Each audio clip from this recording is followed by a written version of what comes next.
My name is Tunde, this is Mohammed, this is Cheng, and this is Chung. Today we are here to present Study Abroad is a Waste of Money. Hello Tunde. Since when you came to Malaysia, and what course are you studying now?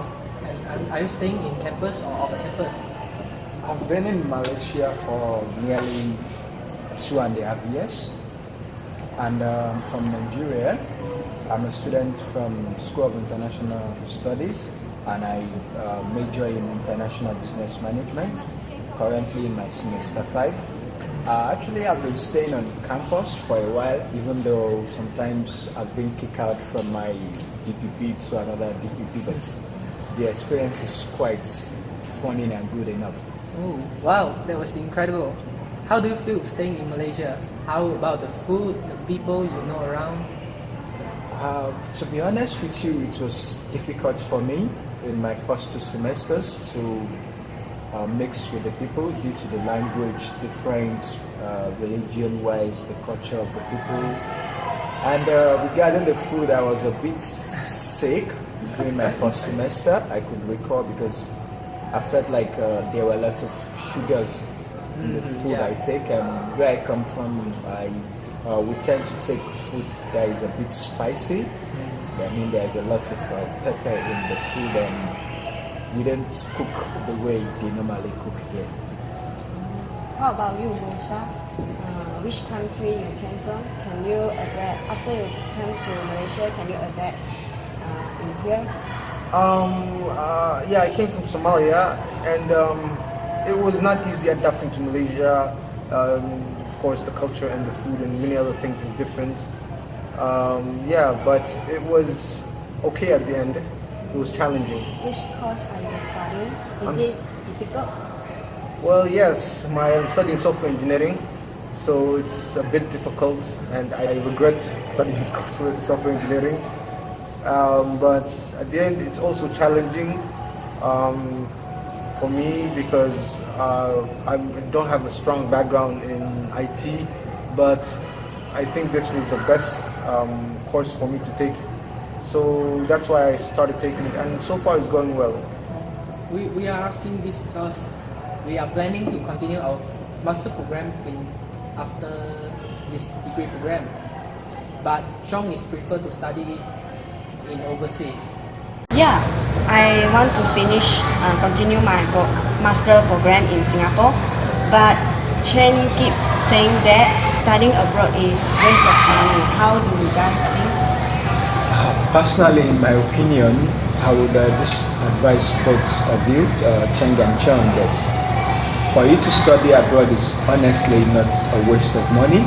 The reason is probably you get to have your personal development, which probably means you get to develop on your own. You don't have parents here to tell you this is what to do, this is how you're going to do it. Then you get to learn some other things, which includes the language, because communication is one of the vital things when you get to study abroad, most especially in a country that doesn't speak English as the official language. And one of the other things you have to adapt to is their culture. The norms and regulation of a certain country is different from where you are from, so you have to learn how to adapt to this. Yeah, that's right. Actually, I do agree with you. You become more independent, you become more self-sufficient, and you learn how to live life without parental parents telling you what to do. You learn how to manage money and time.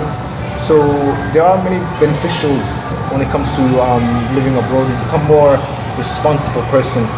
So yeah, I actually think it's a good idea to send kids to foreign countries so they can actually understand the culture, and at the same time it will also help their English. Yeah. But how about your relationship with the local students? Because UUM is the Malaysia universities, and most of them are local students. So we have Chinese, Indian, and Malay. So we have different backgrounds, culture. Can you guys communicate with them? Is it difficult? In my own opinion, it's quite difficult when it comes to communication, regardless of the ethnic group, being the Indian local student, the Malaysian local student, or the Chinese local student, we find it difficult when it comes to communication in partake, because I actually find it difficult to express myself in English. When I speak, they think I speak too fast. When I try to speak too slow, they don't get to understand what I'm trying to say. Yeah, so the first time I came here, one thing I understood was that the difference between Malay, Indian, and Chinese was the culture. When you come to a multicultural country like Malaysia, you have to learn everybody's culture and everybody's background to understand them more. So that was the difficult part for me, but at the end of the time, it was much more easy and fun to learn about these people's culture and their backgrounds. But in my opinion, I think that studying abroad is really a waste of money, because the education fees is charged higher to the foreign student. Besides, the Malaysian currency is now not stable. It will cost me more to pay the education fees to study abroad. Okay, actually, when it comes to the education fee, you are kind of right and you're kind of wrong, because at first there were provisions for scholarship from the school management here in UUM for the postgraduate student, while for the undergraduate student you have to excel very well in your academics to be able to qualify for a scholarship. Yeah, when you go to the international country, you still can go to do the part-time job to get some extra money, so you can cover the education fees. So we don't need to worry about the education fees. I would say studying abroad has its challenges, personal development as well as experience. Yeah. The major factor is that it's the financial part, of course, is the major factor. But if you're willing to take that experience and spend that 1.5 years or 2 years or 4 years on your study, and I think you will gain much more experience than studying at home. So I think studying abroad is not a waste of money, because I still can get a scholarship or the financial loan from some institution. Thank you, guys.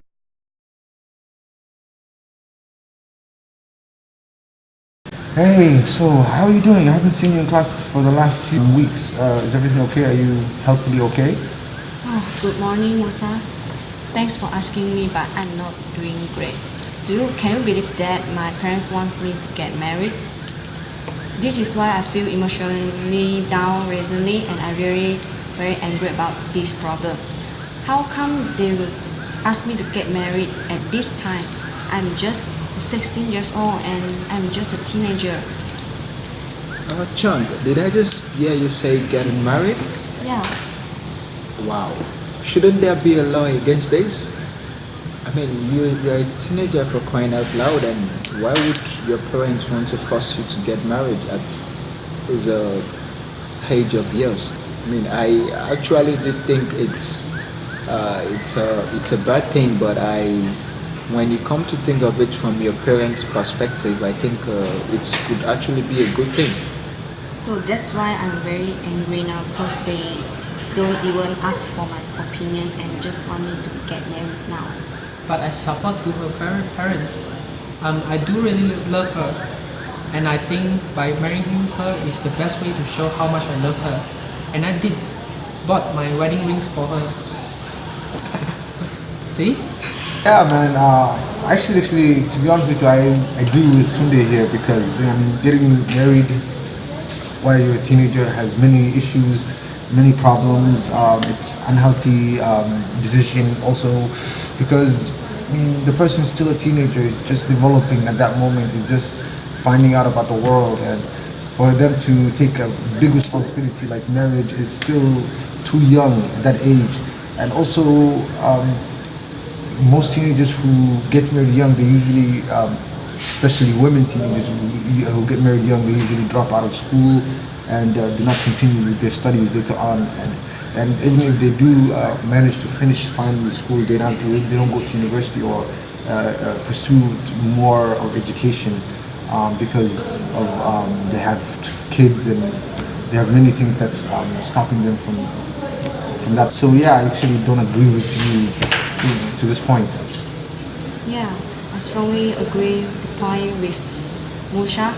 And if teenage they get married earlier, within 1 year they definitely will drop out from school because the first one they cannot focus on their education. They need to focus on family. And for me, for my opinion, I think education is very important for a teenage.